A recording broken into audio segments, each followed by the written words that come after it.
सबसे पहले तो बंगाल की जनता को बहुत सारी शुभकामनाएं कि उन्होंने क्या बोलते हैं अच्छा अपने राज्य के लिए मुख्यमंत्री पद के लिए चुना है। बहुत समझदारी से उन्होंने वोट दिए हैं और वो जीत इसकी टीएमसी की ही नहीं, वहाँ की जनता की है और देश की पूरी जनता की है। और सबसे बड़ी बात तो यह आप लोगों ने इस बात को ध्यान में रख के अपने वोट डाले हैं कि जो देश की जनता के साथ में, किसानन के साथ में, अधिकार मांगने वाले युवा के साथ में इस सरकार ने कैसा रवैया करा है और औरतों का अपमान करा है, तो उस चीज को आपने मद्देनजर रखते हुए सबने वोट डाली है। और ढेर सारी शुभकामनाएं बंगाल की जनता को और दीदी को, ममता दीदी को ढेर सारी शुभकामनाएं। मुख्यमंत्री पद पे वो आ गई हैं और उन्हें बहुत अच्छे से अपना काम जानती हैं करना और करेंगी भी, ऐसी उम्मीद है उनसे देश की जनता को। और ये हमारी भी जीत है, आप सबकी जीत है, क्योंकि इनका पूरा का पूरा मंत्रिमंडल 50 से ज्यादा मंत्रियों, स्पेशल देखो प्रधानमंत्री जी, वहां पे पूरा मंत्रिमंडल पड़ा हुआ था बंगाल में, लेकिन एक महिला के सामने, एक सच के सामने सब कुछ वो हो गया। वो देखा था, वो कह रहे थे कि पूर्ण बहुमत से आ रहे हैं, लेकिन अच्छी बात है वहां की जनता ने बहुत समझदारी से अपने वोट को डाला है।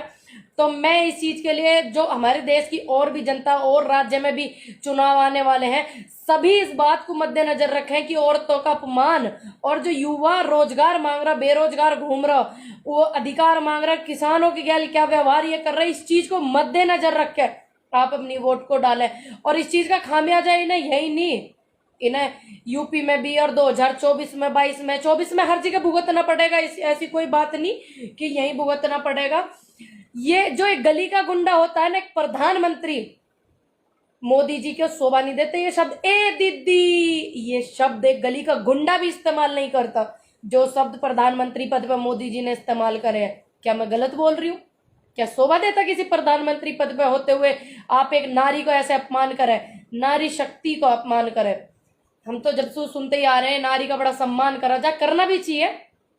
दूसरी बात मैं आपको बता दूं कि जो हमारे देश का पूरा भ्रष्ट मीडिया है, सब वहां पड़ा, ठीक, और सारे के सारे मंत्रिमंडल वहां पड़े, लेकिन उनको, उनका सबका जो सिस्टम था ना, वो सच को हराने वाला, वो सब फेल होगा।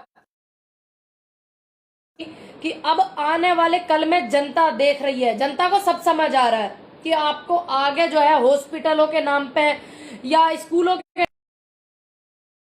में, हॉस्पिटलों के नाम पे वोट देनी है, या फिर आपको स्कूल के नाम पे वोट देनी है, या आपको धर्मवाद में बट के वोट देनी है। आपको ध्यान रखना इस टाइम किस चीज की जरूरत है।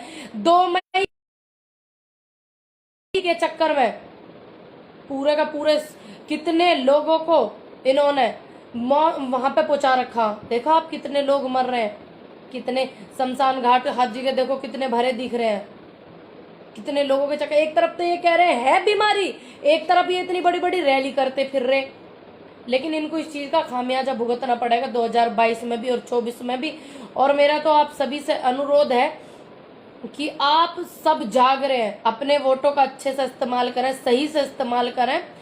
और इन्होंने जो ये इनके जो मंत्री है, इन्होंने जो अपमान करा, उस चीज का उन्हें खामियाजा भुगतना पड़ा। कोई भी है इसमें, अगर मैं हूं, मैं किसी का अपमान करूंगी, किसी महिला का करूंगी, या देश की जनता पे क्रूरता दिखाऊंगी, कट्टरपना दिखाऊंगी, मैं भी उस चीज का खामियाजा भुगतूंगी।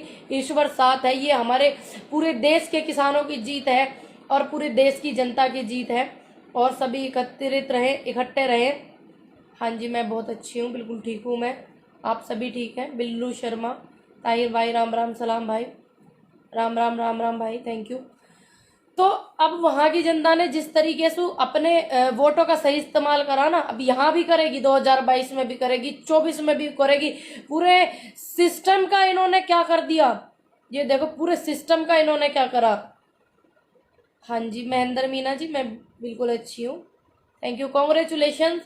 धनंजय कुमार, आपको भी ढेर सारी शुभकामनाएं, क्योंकि बहुत अच्छी बात है ये, अच्छे लोगों को चुनना चाहिए। और जो हो रहा है ना, जो हो रहा है पिछले 7 साल से, उस चीज को पूरी जनता ने वहां के ध्यान में रखा, दिमाग में रखा, तब अपना वोट वो किया। बदनामी, मोदी जी को बदनाम करने रोज लाइव आ जाते हैं, हम बदनाम करने नहीं आते भाई। कमेंट जो आपका आ रहा है मोनू गुप्ता, सच सच दिखाने के लिए आ रहे, पागल है जनता भैया। यूं बताओ तुम, है आप एक भी दौरा करा उन्होंने मोदी जी ने? बताओ ना, करा? कोविड हॉस्पिटल का करा हो, इतने किसान यहाँ पे शहीद हो गए बॉर्डर पे, उनका करा हो? करा? एक भी दौरा करा? बताओ ना आप। है बंगाल की 18 रैली करने पूरा मंत्रिमंडल वहां पहुंच गया, और आप हमें ज्ञान बांट रहे हो बैठ के। घरन में ज्ञान मत बांटो, ठीक? निकल के आओ और जब हमारे आमने सामने बैठ के हमें ज्ञान बांटना। एक महिला का अपमान, आप लोगों के घर में महिला नहीं होती है? अरे किसी राजनीति पार्टी से पहले तो एक औरत ही है, देखा उनकी रैली आपने? बहुत सारी बात ऐसी है, ऐसा नहीं आप घर में से हमें ज्ञान बांटने लग जाओ। सभी को बहुत बहुत धन्यवाद। हाँ जी, अब आप खुद सोच सकते हो कि आप जो हमारे उत्तर प्रदेश में है, हरियाणा और भी बहुत सारी जगह, राजस्थान और भी बहुत सारे हैं, 2024 तक सबको फैसला लेना कि आप वोट जो अब दोगे धर्मवाद या जातवाद के ऊपर दोगे या हॉस्पिटल या शिक्षा के ऊपर दोगे। इस टाइम किसकी जरूरत है हमें? अस्पतालों की है ना, ये वही अस्पताल है, ये वे हॉस्पिटल हैंगे, ठीक? इन्होंने एक आध बनाया, एक आध रिबन काटने पहुंचे ना। बिल्कुल अच्छी हूँ मैं। हाँ थैंक यू भीमा भाई, थैंक यू। वे जो मोदी जी ने इतने शौचालय बनवाए ना, वे मरीज वहां एडमिट ना हो रहे हैं, ठीक है? शौचालय तो आदमी कोई भी अपने घर में बनवा लेगा, मजदूरी करके मेहनत करके बड़े बड़े हॉस्पिटल बनवा लेता आदमी, है? जिनकी आज जरूरत पड़ रही है गरीबों को, अमीरों को भी पड़ रही है, क्या वे हॉस्पिटल बनवा लेगा आदमी? एक व्यक्ति अपने बाथरूम टॉयलेट बनवा सके अपना पैसे बचा बचा के, इतना बड़ा हॉस्पिटल नहीं बनवा सकता जिसमें देश की बड़े बड़े स्कूल नहीं बनवा सकता जिसमें गरीबों के बच्चे पढ़ सके, किसानन के बच्चे पढ़ सके, इतने बड़े स्कूल ना बनवा सके। हम कद मना कर रहे ना बनवाए, उन टॉयलेटों से तो बढ़िया हॉस्पिटल बनवाने हैं, नहीं बनवाने हैं? देश हित में जो काम करेगा उसको चुनेगी जनता। अरे इनका यही रवैया रहा, जैसा आपने देखो आज हरियाणा में खट्टर साहब का विरोध हो रहा था, ये जा ही क्यों रहे किसानों की समस्या सुनने हमें यहाँ बॉर्डर पे है? उनका लोग विरोध कर रहे थे, किसान क्यों जा रहे हैं वहां? आप यहाँ की बॉर्डर पे जो किसान है वहां पर आकर उनसे बात करो। और इनका रवैया ऐसे ही रहा ना पूरे देश में, जैसा बंगाल की जनता ने वो करा, पूरे देश की जो जनता है वो उन्हें ऐसे ही करना है। अपने वोट का सही इस्तेमाल करा, इन्होंने पूरे लोकतंत्र को तार तार कर दिया, पुलिस प्रशासन को दबाव दे दे के, ठीक, दबाव दे दे के पुलिस को और किसानों को इन्होंने भिड़वाया, सेना के जवानों को और किसानों को इन्होंने भिड़वाया आपस में, दबाव दे दे के पूरे लोकतंत्र को तार तार करा। और इन सब चीजों में इतना बड़ा कुंभ का मेला लगा दिया।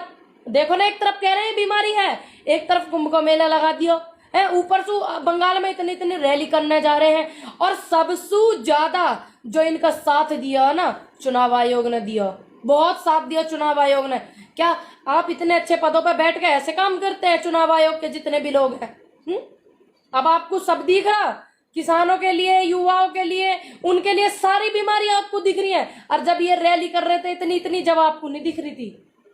बहुत अच्छी बात है, आने वाले 2022 में भी और 24 में भी अपने वोटों का इस्तेमाल हाथ जोड़ कर सभी से विनम्र निवेदन है मेरा कि ऐसे ही इस्तेमाल करें अपने वोटों का, जैसे बंगाल के लोगों ने कहा। ये देश की जीत है, ये एक महिला की जीत है, एक नारी शक्ति की जीत है, और ये सच की जीत है। तो बार बार सैल्यूट वहां की जनता को कि आपने अपने वोट का बिल्कुल सही इस्तेमाल करा है। जय जवान जय किसान, सुरक्षित रहें, सेफ रहें, अपना ध्यान रखें, अपनों का ध्यान रखकर जितनी भी मदद आपसे बन सके अपने अड़ोसी की, पड़ोसी की, ठीक, उतनी आप करें। मैं ये नहीं कहूंगी कि तुम कुछ बेच के करो या वो करके करो, वो करके करो। मैं ये कह रही हूँ कि आपसे अगर एक व्यक्ति की भी मदद अगर होती है प्लीज आप सभी करें। और आने वाले कल में 2024 में बिल्कुल तैयार रहना झूठ को हराने के लिए और सच को जिताने के लिए। जय हिंद, जय भारत, जय जवान, जय किसान।